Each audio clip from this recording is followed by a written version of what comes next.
Bonjour à tous et bienvenue dans l'émission À des signes. Les amoureux des animaux, aujourd'hui ce cours est fait pour vous. Car oui, nous allons apprendre les signes de certains animaux. Alors oui, pas tous, je vous rassure. D'ailleurs, pour les personnes qui regardent cette chaîne dans l'objectif de faire du bébé signe, aussi appelé du geste associé à la parole, c'est-à-dire, comme cela est indiqué, on associe un geste, un signe, à un mot. Exemple, si je veux dire à un bébé de quelques mois, peu importe, est-ce que tu veux manger? Je peux lui dire comme ceci, est-ce que tu veux manger? Et donc, je signe que le mot manger.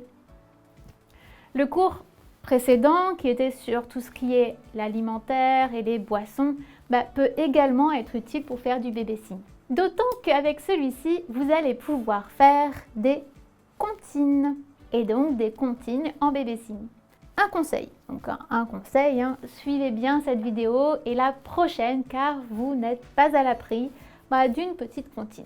De plus, si vous souhaitez utiliser la langue des signes pour du geste associé à la parole, je rajoute que À des signes peut également vous proposer une formation dans ce sens-là. Mon intérêt, c'est que vraiment nous sommes là et nous sommes là pour faire en sorte de vous proposer une formation qui cible au mieux vos objectifs personnels ou professionnels. Bien, vous êtes prêts pour démarrer ce cours? Alors on démarre.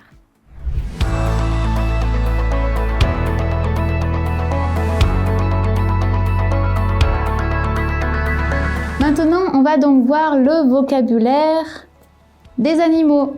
Le passage plutôt sympa. Et vous allez voir que les animaux, le mot signé est assez imagé, en fait, on le voit bien.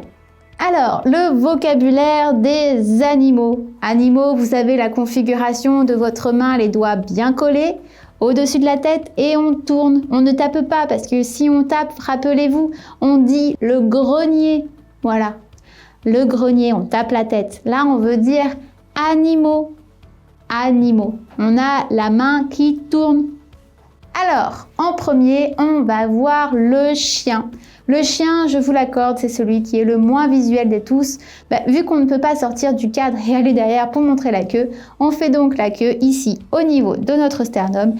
On a les doigts bien écartés et on fait un haut-bas, pas un droite-gauche, non, haut-bas. Le chien. Le suivant, je vous l'avais déjà fait.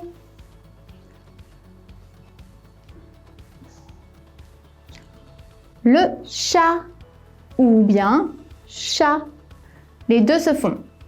On fait les moustaches du chat en 3. Soit vous finissez paume de main face à vous, soit vous finissez paume de main face à l'autre. Chat. Le suivant, là, pour le coup, je vous l'avais déjà fait aussi, mais il est aussi très visuel. Vous imaginez?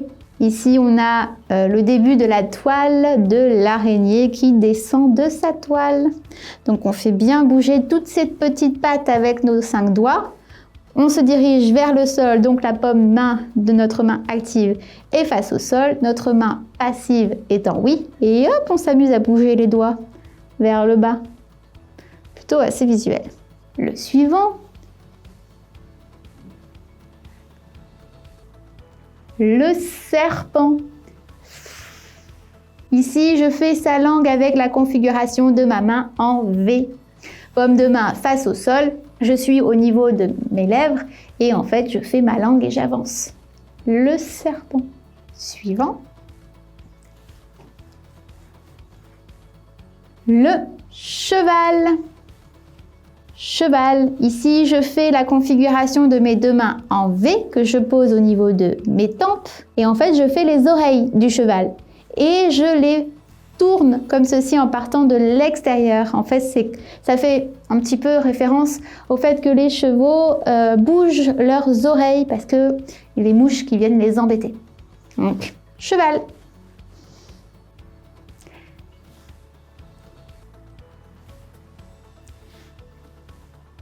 Là, je fais référence au bois du cerf.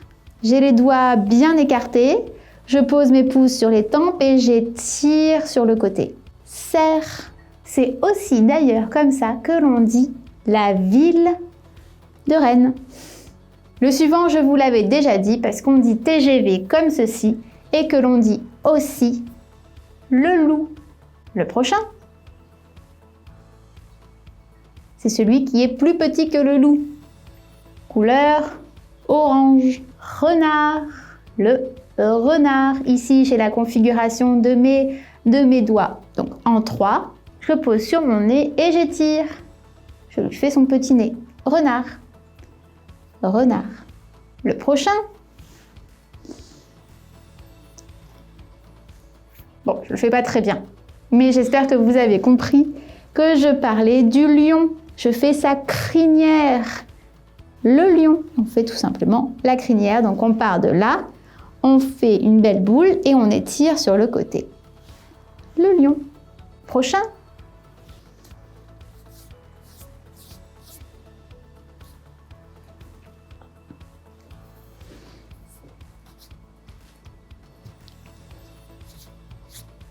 Est-ce que vous avez compris que je vous parle de la tortue? Tortue. Avec ma main passive, je fais sa carapace. Et avec ma main active, sa tête est ici. Elle sort et elle re-rentre. Elle sort et elle re-rentre. Tortue. Le prochain, vous allez, j'espère, les trouver tout de suite parce que je ne vais pas le refaire trop longtemps. Je le fais pas très bien. L'éléphant. En fait, on fait la trompe de l'éléphant. Prochain.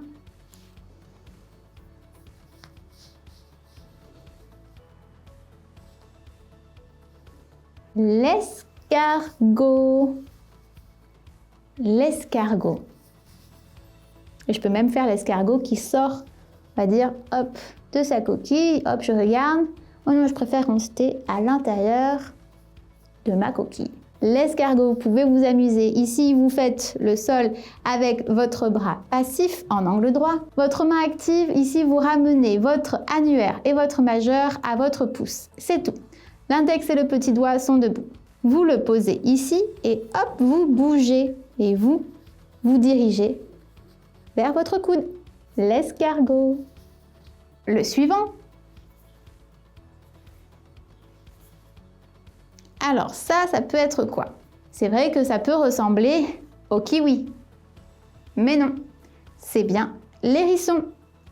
L'hérisson. En fait, on vient tout simplement former les pics de l'hérisson. Vous êtes ici avec votre poing bien fermé de votre main passive. Vous commencez également le poing fermé, mais ici, et vous ouvrez en 4 en partant du côté passif. Donc, hop, l'hérisson. Parfait. Et si nous finissons avec un quiz?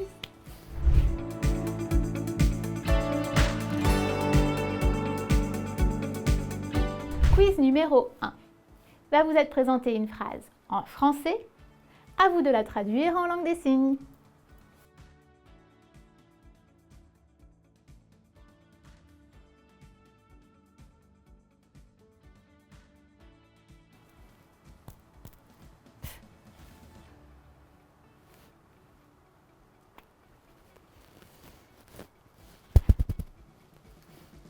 Quiz numéro 2. Je vais vous signer donc une phrase et à vous de la traduire en français.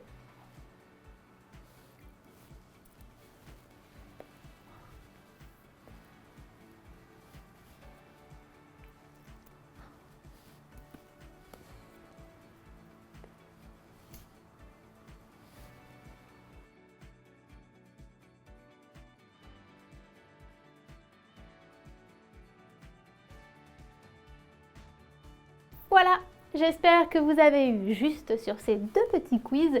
N'hésitez pas à faire un commentaire pour dire si vous avez trouvé l'exercice difficile ou pas. Pensez à aimer la vidéo si cela vous a plu, évidemment. Abonnez-vous si vous souhaitez continuer et progresser et à pratiquer tous ensemble. Je vous dis à bientôt et merci.